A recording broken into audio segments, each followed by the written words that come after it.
ठीक है, हमने ये डिस्कवर किया कि बेटा ये चार्ज जो है जब किसी बॉडी को रब करते हैं तो लाइट बॉडीज के अंदर जो है वो चार्ज पैदा हो जाता है। जब आप किसी भी चीज को सिल्क पर, वूल पर आप क्या करते हैं, रब करते हैं तो होता है चार्ज होता है। ये जब वूल और आपस में सिल्क आपस में जब ये रब होते हैं तो इसमें क्या होती है बेटा, एक चार्ज पैदा हो जाता है, सिल्क और वूल। ठीक है जी, जब ये आपस में रब होते हैं तो इनके अंदर क्या पैदा होता है बेटा, चार्ज पैदा होता है और बाद आपको रोशनी भी नजर आती है। और ये बात आज की नहीं है कि ये बात जो है कल होगी, परसों होगी, 2 सदी पहले होगी बेटा। ये जो बात है कि ये जो चार्ज पैदा होता है छोटी बॉडीज के अंदर, इलेक्ट्रोस्टैटिक का जो प्रिंसिपल है, ये लोगों को पता था तकरीबन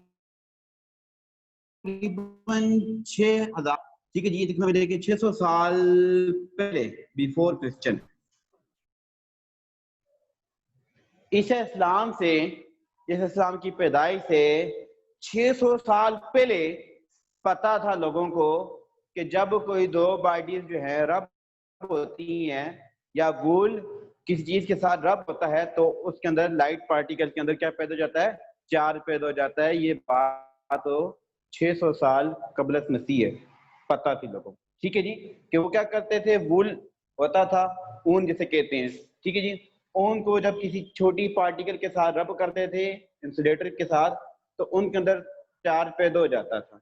ठीक है, लाइटर ऑब्जेक्ट। लेकिन वो ऑब्जेक्ट कौन से होते थे, लाइटर होते थे। ठीक है जी, भारी ऑब्जेक्ट नहीं। अभी समझ लें कि आप इतना बड़ा प्लास्टिक ले लें, छोटी वूल ले लें, आप जो है ना उसको रब करें तो चार्ज नहीं पैदा होगा। क्यों? इसलिए कि वो बॉडी जो है वो बड़ी थी, लाइटर ऑब्जेक्ट में ये चीज पैदा होती है। ठीक है मेरा बेटा, तो ये बातें।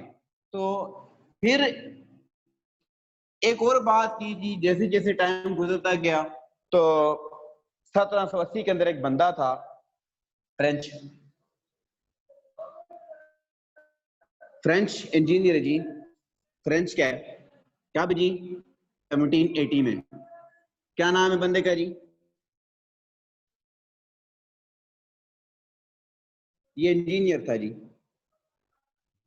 था। और इंजीनियर का नाम क्या है जी? उस इंजीनियर का नाम है चार्ल्स कूलम। ठीक है जी, चार्ल्स कूलम है जी, चार्ल्स कूलम नामी बंदा है। इसने ना क्या किया, एक लॉ पेश किया, एक थ्योरी दी। ठीक है जी, कि दो चार्जेस के दरमियान इसने एक फोर्स को डिस्कवर किया। दो चार्जेस के दरमियान इसने क्या डिस्कवर किया, फोर्स को डिस्कवर किया कि भाई दो चार्जेस के दरमियान क्या होती है, को फोर्स होती है। इसने दो चार्ज ले लिए। ठीक है, एक कोई चार्ज पॉजिटिव ले लिया, कोई नेगेटिव ले लिए, दोनों पॉजिटिव ले लिए। किसने? कूलम ने। तो इसने ये देखा कि जब उन दो चार्जेस को पास लाते हैं तो उनकी चार्जेस की जो मैग्नीट्यूड होती है, वो फोर्स जो होती है वो बढ़ जाती है। जैसे ही वो दो चार्जेस को पास लाता है, चार्ज बॉडीज को पास लाता है, दो चार्जेस तो नहीं आते, लेकिन जब जैसे वो दो चार्ज बॉडीज को पास लाता है तो फोर्स उसको ज्यादा लगती है, मैग्नीट्यूड ज्यादा बढ़ जाती है, हाथ पे फोर्स ज्यादा फील होती है। इसने ये ऑब्जर्व किया कि जो चार्जेस पास लाते हैं, ठीक है, डिस्टेंस के दरमियान कम करते हैं, ठीक है, तो क्या हो जाती है मेरा बेटा, फोर्स हो ज्यादा हो जाती है। ये बात उसने ऑब्जर्व की। दूसरा ये भी कहा कि अगर चार्जेस की तादाद बढ़ा देना, मिसाल के तौर पर पहले चार्ज छोटे छोटे थे तो फोर्स थोड़ी कम थी,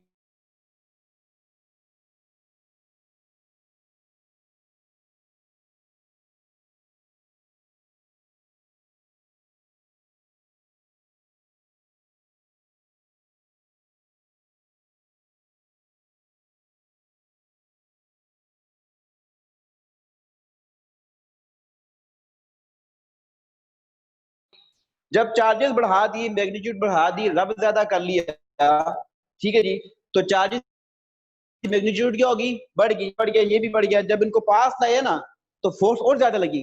तो ये सोचने पर मजबूर हुआ यार कि कोई चीज है कि अगर चार्ज में बढ़ाता हूं तो फोर्स भी ज्यादा हो जाती है, अगर मैं डिस्टेंस कम करता हूं तो फोर्स तब भी ज्यादा लगती है, या डिस्टेंस में ज्यादा करता हूं तो फोर्स कम हो जाती है। तो ये इसने ऑब्जर्व किया उस वक्त 1780 में। कूलम नामी बंदे ने क्या किया, ये उस वक्त ये ऑब्जर्व किया कि जब दो चार्जेस के दरमियान में फासला बढ़ाता हूँ तो फोर्स कम हो जाती है, फासला कम करता हूँ तो फोर्स जो है फील्ड ज्यादा होती है।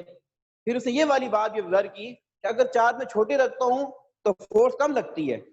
उसने चार्ज बड़े कर दिए, ज्यादा कर दिए, चार्जेस की मैग्नीट्यूड ज्यादा कर दी, फिर लेके आए फोर्स बढ़ गई। तो इसने ऑब्जर्वेशन की ना, ये ऑब्जर्व करके कंक्लूजन किया, उसने कहा यार कि बात कुछ ऐसे है, बात कुछ हो ऐसे है कि उसने एक स्टेटमेंट दी। चार्ल्स कूलम लॉ में डिफाइन करता हूं जी।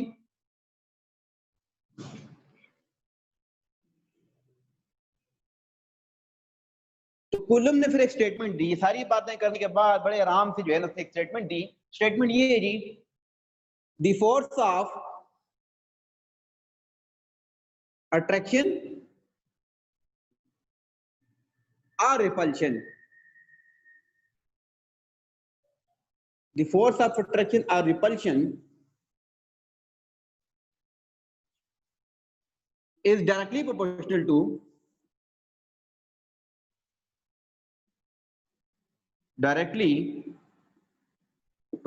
to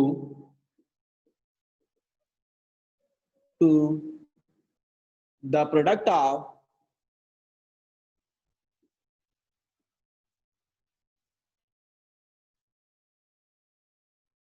magnitude of charge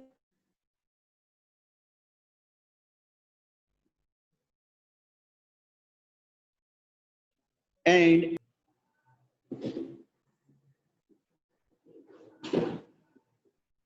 the square of the distance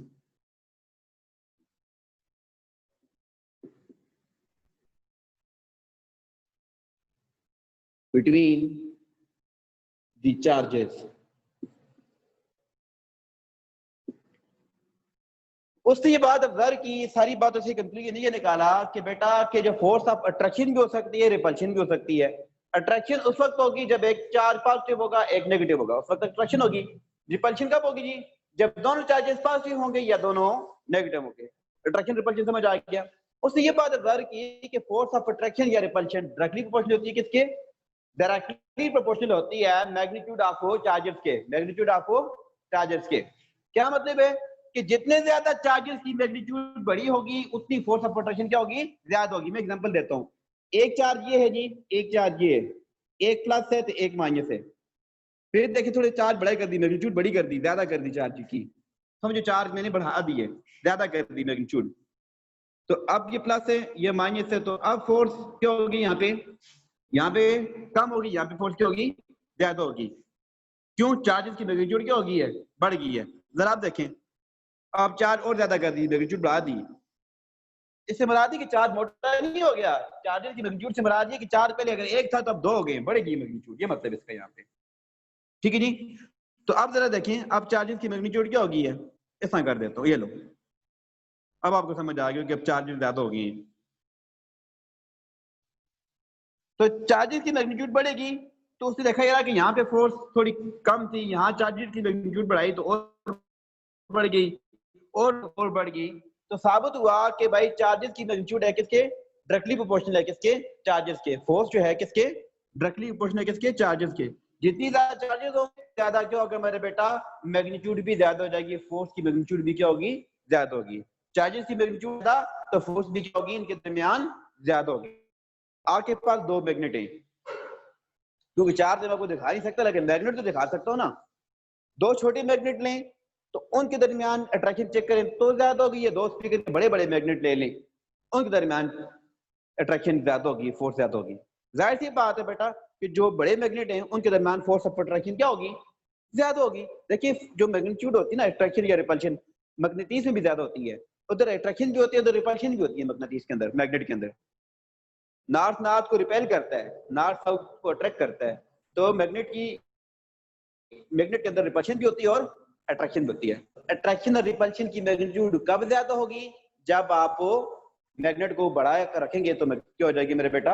attraction ज्यादा होगी। छोटे मैग्नेट के अंदर अट्रैक्शन कम होती है, बड़े मैग्नेट के अंदर अट्रैक्शन फोर्स जो होती है, मैग्नेटिक फोर्स ज्यादा होती है। अब समझ आ गया? छोटे मैग्नेट के अंदर मैग्नेटिक फोर्स कम, बड़े मैग्नेट के अंदर मैग्नेटिक फोर्स क्या होती है?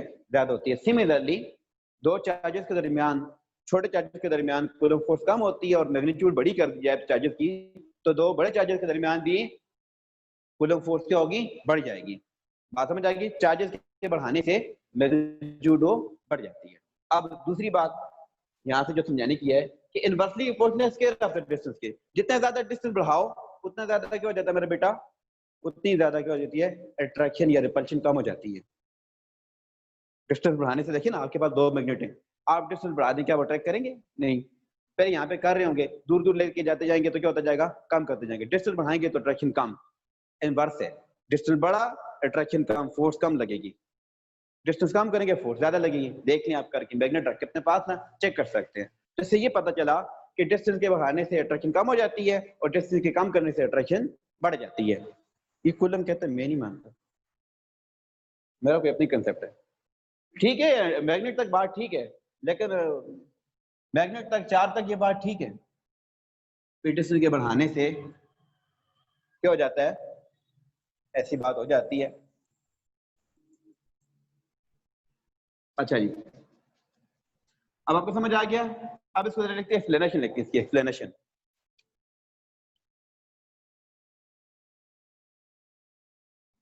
एक्सप्लेनेशन इसको एक्सप्लेन करते हैं थोड़ा सा ना, यहां तक आपको क्लियर हो गया होगा इंशाल्लाह। Consider two charges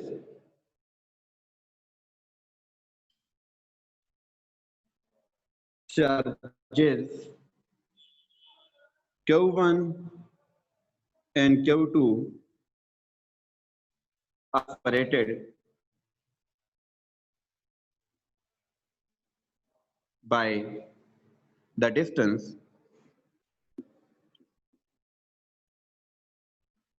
R। दो चार्जेस है मेरा बेटा, ठीक है। यहां फिक बनाता हूं ताकि आपको बात क्लियर हो जाए। ये आपने फिक बनानी है साथ में। एक चार्ज यदि आपके पास ये,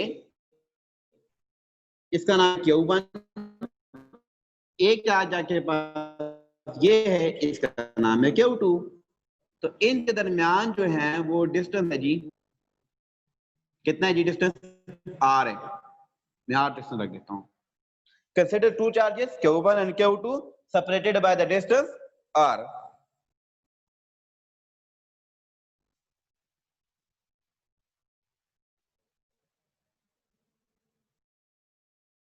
According to the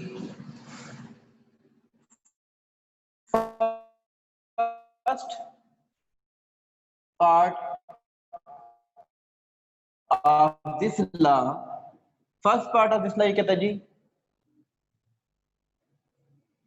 force is directly proportional to the product of magnitude of charges। ये लिखा है बेटा, मैंने तरफ से नहीं लिखा। Force is directly proportional to the product of magnitude of charges, ये लिखा हुआ है। दो पार्ट है, कितने पार्ट है इस लॉ के, दो पार्ट हैं, एक डायरेक्टली प्रोपोर्शनल वाला, एक इनवर्सली प्रोपोर्शनल वाला। तो इसको जरा मैथमेटिकली क्या लिखूंगा जी, force is directly proportional to the product of magnitude of charges. इसको मैं आई डॉट टी ऐसे करके लिखूंगा कि force is directly proportional to product of magnitude of charges, इस तरह लिखा जाता है। इस पूरे सेंटेंस को मैंने मैथमेटिकली लिख दिया। बेटा सिर्फ नोट स्क्रीनशॉट ले लीजिएगा।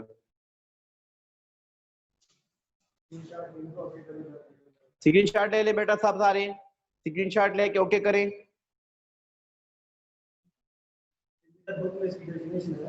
जी है, बुक में बड़ा कुछ लिखा हुआ है, हम भी आपको बड़ा कुछ सेंड कर देंगे, टेंशन नहीं लेनी।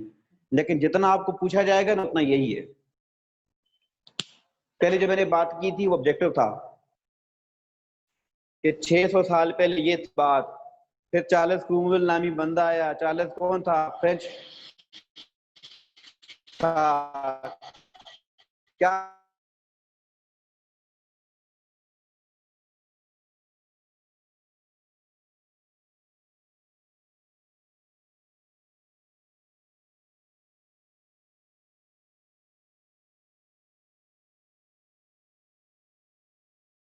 लॉ को, परेशान नहीं होना। ये सिर्फ इतना ही करवा आपको जो है ना बताया जा रहा है कि जितना आपके लेवल का है, जितना आपसे पूछा जाएगा, बल्कि उससे मैंने ज्यादा बता दिए। क्वेश्चन इस तरह से आएगा, states coulomb law drive it's relation. Coulomb law की स्टेटमेंट हो रही है, इसका रिलेशन ड्राइव हो रहा है। और इससे पहले क्या बात नहीं हुई थी, तो मैं बातें आपको कर चुका हूं कि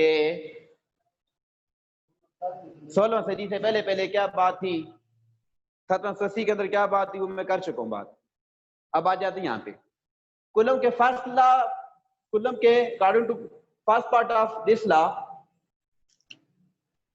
कर दीजिएगा, दिस लॉ ऐसे, first part of this law ये कहता है कि force is directly proportional to ये, उसके मैंने मैथमेटिकल लिखा अकॉर्डिंग टू दो स्टेटमेंट है जी, अकॉर्डिंग टू सेकंड स्टेटमेंट भी लिख सकते हैं, second part of this law भी लिख सकते हैं, मर्जी है, इंग्लिश को भी लिख सकते हैं।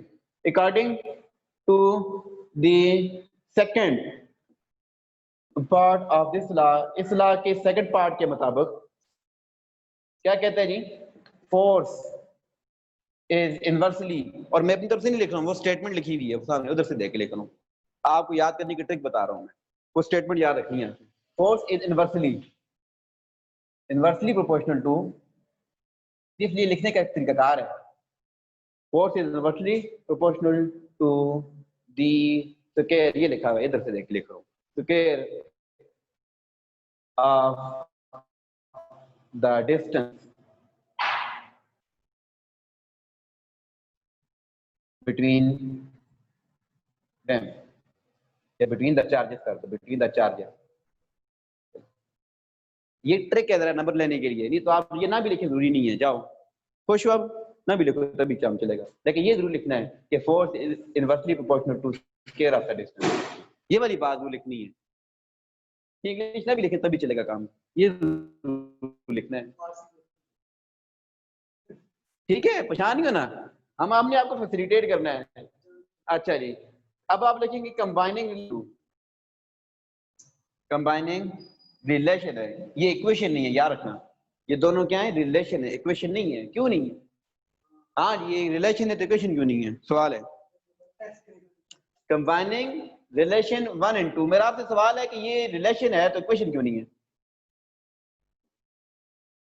वी गेट, बेटा इक्वेशन की डेफिनेशन मैंने आपको लिखवाई थी कि इक्वेशन वो होती है the equality sign between two expression, यहाँ पे इक्वालिटी का साइन ही नहीं है तो किसकी इक्वेशन होती है? ये रिलेशन है। अच्छा जी, तो ये क्या होगा जब दोनों को कंबाइन करेंगे तो ये हो जाएगा जी, force is directly proportional to Q1 Q2 by R square. ठीक है जी, इस फोर्स को जरा FC से डिनोट करते हैं, जरा अच्छा रहेगा, कूलम फोर्स नाम होता है ना, जरा FC छोटा सा सर्कल लिखिएगा। आपको पता है ये FC जो है कूलम फोर्स, जब आपको पता है ये चीज हटती है साइन, तो K Q1 Q2 by R square, ये होता है जी। यहां से K करें तो जी K इक्वल टू, इधर कर R ऊपर ले जाएं, FR square over Q1 Q2 equal to K। आप K के बारे में लिखें, K क्या है जी, फिर K is called constant of proportionality,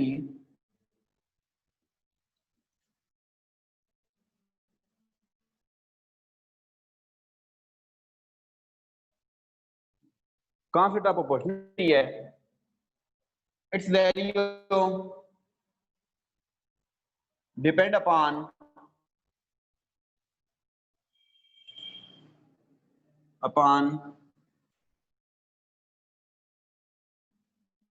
nature of the medium पे डिपेंड करती है, मीडियम पे डिपेंड करती है, बिटवीन देम, कि इन दो के दरमियान, मीडियम के दरमियान, चार्जेस के दरमियान कौन सा मीडियम है जी, बिटवीन देम।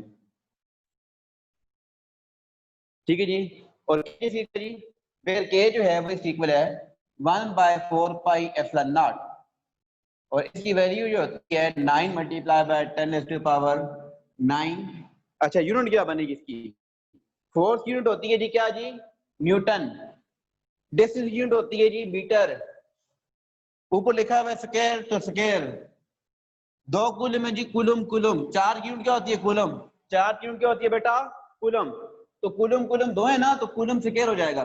बताता हूँ कैसे होती है, जरा देखिएगा। ये रफ है, ये लिखना नहीं है, ये रफ वर्क है। ये साइड में बेशक आप लिख लेके यूनिट कैसे बनी, देखिएगा जरा। यूनिट ऑफ के क्या है जी हमारे पास, जरा देखिएगा। फोर्स यूनिट होती है न्यूटन, डिस्टेंस यूनिट होती है मीटर, ऊपर आ गया स्क्वायर। 4 यूनिट होती है कूलम, इसकी भी कूलम। मजीद करें ना, Newton metre square per coulomb square. ऐसे भी लिख सकते हैं, इसको ऐसे भी लिख सकते हैं, न्यूटन मीटर स्क्वायर तो C-2। ये ऐसे बनती है बेटा, ठीक है जी। अच्छा, ये एप्सिलॉन नॉट क्या है, 4 तो समझ आ गया। और क्या है, पाई क्या है, ये एप्सिलॉन नॉट क्या है, इसके बारे में जिक्र करते हैं। ये एप्सिलॉन नॉट क्या है, ये ई की तरह होता है, हाँ, इस तरह ना डालने ऐसे ए, ऐसे ए, एप्सिलॉन नॉट डालने का तरीका। अच्छा जी, तो वेर एप्सिलॉन नॉट इज क्या जी, कांस्टेंट ऑफ, ये भी कांस्टेंट है।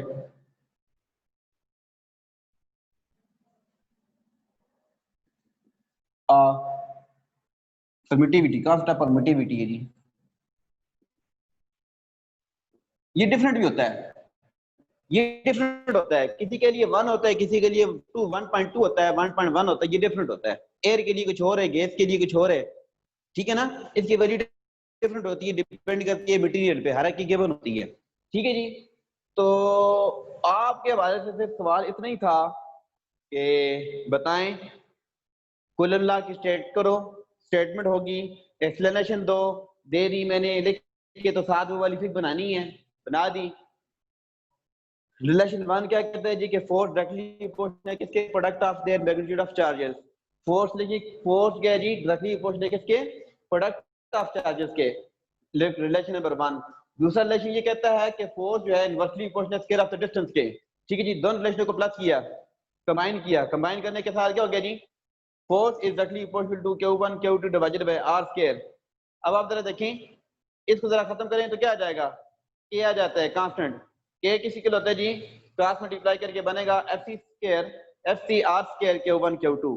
के क्या है जी, कांस्टेंट ऑफ प्रोपोर्शनलिटी है, ये डिपेंड करता है जी सी, वैल्यू डिपेंड करती है नेचर ऑफ द मटेरियल पे, नेचर ऑफ द मीडियम पे।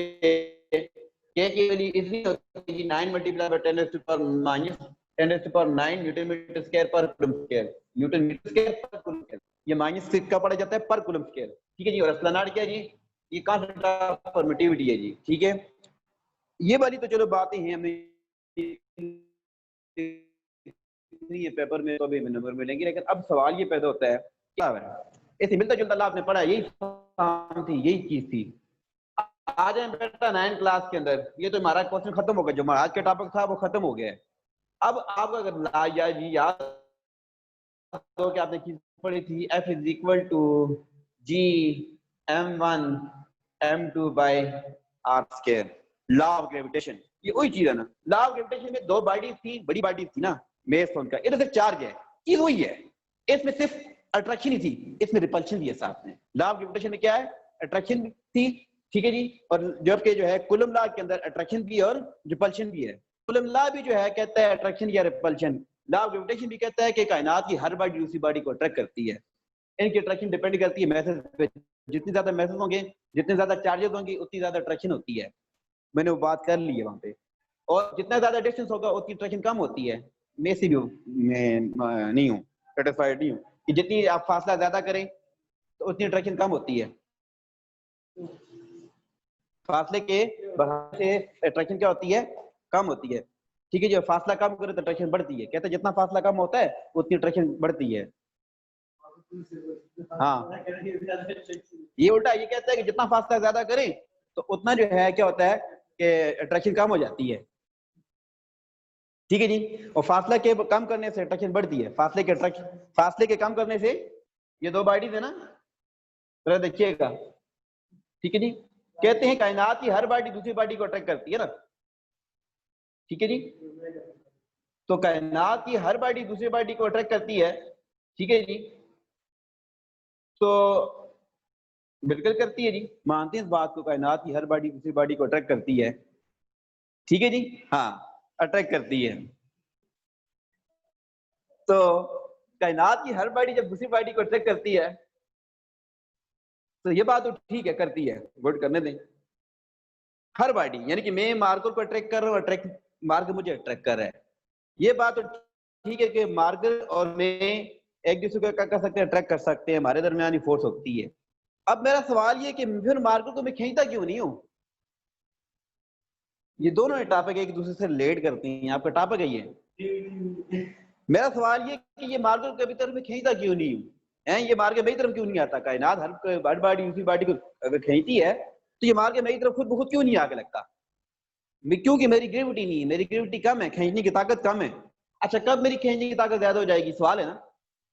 तो कब खींचने की ताकत या किसी बॉडी की खींचने की ताकत उस वक्त ज्यादा हो जाती है ना जब उसका मेस बड़ा हो जाता है। जितना बड़ा मेस होगा ना उतनी ज्यादा खींचने की ताकत हो जाएगी। अगर मैं चांद जितना हो जाऊं ना, चांद जितना, तो ये मार्कर खुद ब खुद मेरी तरफ आके लगेगा। बात समझ रही है? खींचने की ताकत डिपेंड करती है किस बात पे, मेस पे। जितना ज्यादा मेस होगा ना उतना ज्यादा ये खींचेगा। अगर मैं इतना बड़ा हो जाऊं, इतना बड़ा हो जाऊं, इतना मोटा हो जाऊं कि मैं चांद जितना हो जाऊं ना, चांद इतना कम अज कम, तो ये बॉडी खुद ब खुद मेरी तरफ आके लगेंगी। और शुक्र अल्लाह के मैं चांद जितना बड़ा नहीं हूँ, ठीक है। ये कोई बड़ी चांद जितनी बड़ी जो नहीं है, इंसानों को जो है ना अल्लाह ताला ने अब जो है ना छोटा कर दिया है। आदम अलैहिस्सलाम जितने बड़े बड़े नहीं है, छोटा कर दिया। वजह ये भी, अगर बेटा हम इतने बड़े होते, चांद जितने बड़े, आप सोचे छोटी छोटी चीजें आपके मुंह पे, छुरी मुंह पे आके लगती, लिपस्टिक मुंह पे आके लगती, हर चीजें आपके ऊपर आके चिपक जाती, तो आप देखते कैसे फिर? हैं, जितना बड़ी चीज कर लोगे ना उतनी छोटी छोटी चीजें इसके ऊपर आके लगेंगी। ये फर्क है सारा। तो ग्रेविटी का ताल्लुक मैथ से है, जितना ज्यादा मैथ होगा ना उतनी ज्यादा अट्रैक्शन होगी। समझ आ गई बात? अब बात ये है कि अगली बात समझ आ गई, इस बात से मैं इत्तेफाक करता हूँ कि भाई कि जितना ज्यादा मैथ होगा तो उतनी ज्यादा इनके दरमियान अट्रैक्शन होती है, बढ़ती है, ठीक है। कि ये जमीन कर लो तो इसको मैं चांद कर लेता हूँ, इसको मैं एप्पल कर लेता हूँ। एप्पल और चांद एक दूसरे को अट्रैक्ट कर सकते हैं, बात समझ आ गई। क्योंकि चांद का जो मैच है, क्यों फुटबॉल का मैच छोटा है, ये फुटबॉल को छोटा खरीदना, इसको करते करते खुद उसकी तरफ जाएगा। ये फर्क है सारा। अब ये वाली बात तो ठीक समझ आ गई। अगली बात उसने कही है कि फोर्स जो है वो इनवर्सली प्रोपोर्शनल डिस्टेंस के, डिस्टेंस बढ़ाओ तो फोर्स कम हो जाती है। यानी कि ये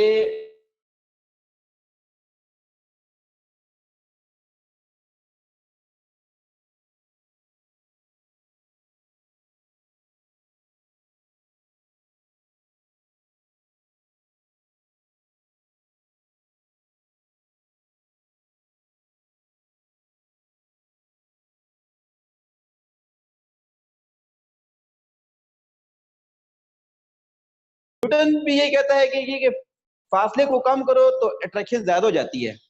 फासले को कम करो तो इसके दरमियान जो अट्रैक्शन है वो क्या हो जाती है, ज्यादा हो जाती है। जितना फासला कम होगा तो अट्रैक्शन क्या होगी, ये कहते हैं कि इनके दरमियान अट्रैक्शन क्या हो जाती है, ज्यादा होती है। कुल्लू भी यही कहता है कि इनके दरमियान जितनी फासला कम होगा, डिस्टेंस कम होगा, तो अट्रैक्शन क्या हो जाती है, फोर्स क्या होती है, ज्यादा होती है। अच्छा, अब मैं आपको एक बात बताता हूँ, आप मुझे बताइएगा, रियल लाइफ के अंदर आ जाती है, ये वाली बात इसकी ठीक है। अब आ जाते हैं रियल लाइफ के अंदर, तो जो रखिएगा जरा, बिल्कुल रियल लाइफ। हमारा टॉपिक खत्म है, मैं टॉपिक छड़ के बात कर रहा हूँ। ये वाली बात है, चलो मैं मान ली कि हाँ जी, ये वाली बात है, चलो कुल बढ़ जाती है, सही है। अच्छा, अब आप मुझे बताएं, मैं आपकी तरफ एक एग्जांपल रखने वाला हूं, तो जो रखिएगा जरा, बिल्कुल तवज्जो के साथ सुनिएगा बात को, कि ये एक माँ है, ठीक है जी, ये एक माँ है, ठीक है। और इसके दो बेटे, इसके दो बेटी हैं। एक बेटा जो है इसके पास रहता है, इसके साथ ही होता है, ठीक है।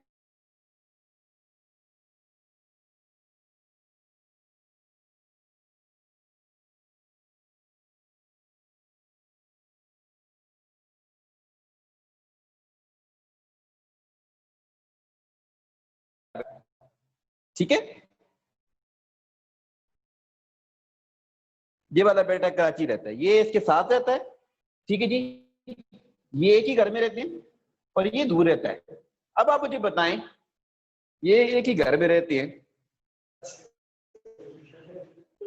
अब आप मुझे बताएं कि ये माँ इस बेटे से ज्यादा मोहब्बत करती है, ये इससे करती है,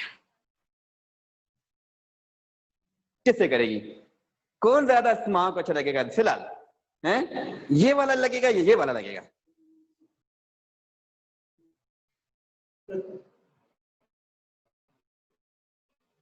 सोचिए जरा ना आप ना, एक बेटा 24 घंटे साथ रहता है, हैं, बिल्कुल साथ रहता है, खिदमत खातर करता है, सब कुछ है, और एक बेटा दूर है बेचारा, परदेश में है। बताएं कि अब मोहब्बत किधर ज्यादा है, इधर ज्यादा है, ये इधर ज्यादा है ना? पॉइंट सोचने वाला ना।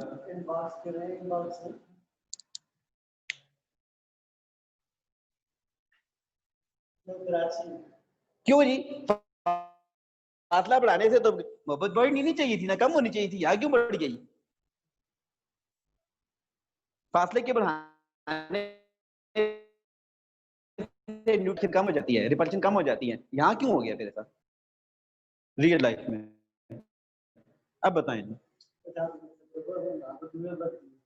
क्योंकि बेटा एक बात याद रखिए कि इंसानों के अंदर एक बात है, कोल है, इंसानों के अंदर कोल, ये मुहावरा ये है कि कदर खत्म कर देता है रोज रोज का आना जाना। अगर आप रोज बरोज आस पास रहेंगे तो उसकी कदर नहीं होती, इतनी कदर इसकी है। वजह क्या है? वजह ये कि ये थोड़ा फासले में रखा हुआ है। हाँ जी, तो इसलिए थोड़ा फासला भी होना बहुत जरूरी है, थोड़ा सा फासला भी, ज्यादा नहीं, थोड़ा सा फासला होना भी बहुत जरूरी है। ये नहीं इतना ज्यादा फासला हो, ये तो चलो कराची में है, अगर ये बहुत ज्यादा दूर है ना तो क्या पता कि मार के परा कर दे, बड़ा पता फिर। थोड़ा सा फासला भी होना बहुत जरूरी है, हर चीज में थोड़ा सा फासला, थोड़ा सा गैप होना, थोड़ा ज्यादा नहीं, थोड़ा सा गैप होना बहुत जरूरी है। हाँ जी, नहीं बहुत ज्यादा अट्रैक्शन भी बहुत अच्छी नहीं होती, ये याद रखिएगा, अट्रैक्शन जो होती है ना ये अच्छी नहीं होती। हाँ, कोरोना की स्टेटमेंट भी ठीक है कि 6 फुट का फासला रखें, इसलिए कहा है ना, ये ज्यादा जो है ना फासले अच्छी भी नहीं होती है, और ज्यादा करीबियां भी जो है ना वो भी अच्छी नहीं होती, झगड़े पैदा होती है। हाँ, दरमियान है म्याना रवि, इसलिए तो कहा गया ना, म्याना रवि क्यों कहा था कि दरमियान में, म्याना रवि का रास्ता क्या होता है? दरमियान वाला। तो यही बात है मेरा बेटा कि ये इससे पक जाते हैं, ये इससे थोड़ा दूर हो जाते हैं, ये वजह होती है सारी। ठीक होगा मेरा बेटा? तो उम्मीद करता हूँ कि आज के लेक्चर आपको समझ आ गया होगा। नेक्स्ट लेक्चर में मिलते हैं। अल्लाह। अच्छा।